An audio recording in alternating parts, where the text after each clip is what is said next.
This video is for my Christian folks. If you're not a Christian, it's okay. You can swipe. This is one of the videos that you can swipe. My Christian folks, I have a question for you. What are some ways that you share the gospel without sharing the gospel? And the reason why I'm asking you this question is because we both know that this generation does not have the time to sit down and listen to the gospel. You talk about Jesus, they're gone. So what are some ways that you have implemented that you can share your faith to other people without necessarily going too deep about the traditional way of Jesus died for you, he died on the cross. Trust me, they know those things. I have 5 simple ways that I do share the gospel without sharing the gospel. And I do this wherever I am. I don't even have to open the Bible. I can do it wherever I am. I wrote them down here. Number 1, I talk about my testimony in normal conversation. Here's an example that I do. Let's say someone is talking about depression and I have gone through depression and you're telling me about how they're being depressed. I do say something like, I actually do remember the time I was depressed. And God did this for me. God helped me overcome that depression.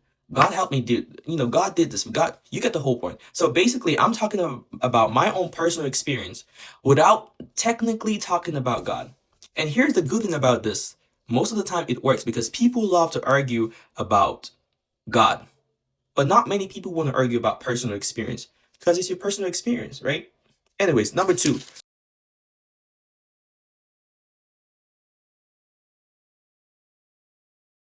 Like, for example, it's like, oh, how are you going to get that done? I can do all things through Christ, who strengthens me. You know what I'm trying to say? You get the point. I just slide in scriptures in the conversation, even before they realize it. The third way that I do slide in the gospel is I ask open-ended questions. What do you think is your purpose? If you're to die today, what's going to happen to you? Like, where are you going? And a lot of people want to know what's their purpose. A lot of people want to know why am I existing? So when you ask them about these questions, it causes them to think more deeply about spiritual things. And that can give you an opportunity to share your own personal experience. The second way I sometimes use, I'm praying for you. Hey bro, if you want me to pray for you, let me know. Okay? Hey bro, I'm actually going to church. I can pray. I know you're praying for a job. I could actually help you to pray for you.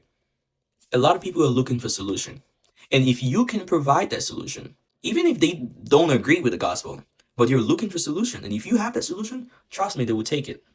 Now, they don't know the importance of prayer, but you know the importance of prayer, and you know what God can do. Remember the book of Genesis, when God was looking for one righteous person, Abraham.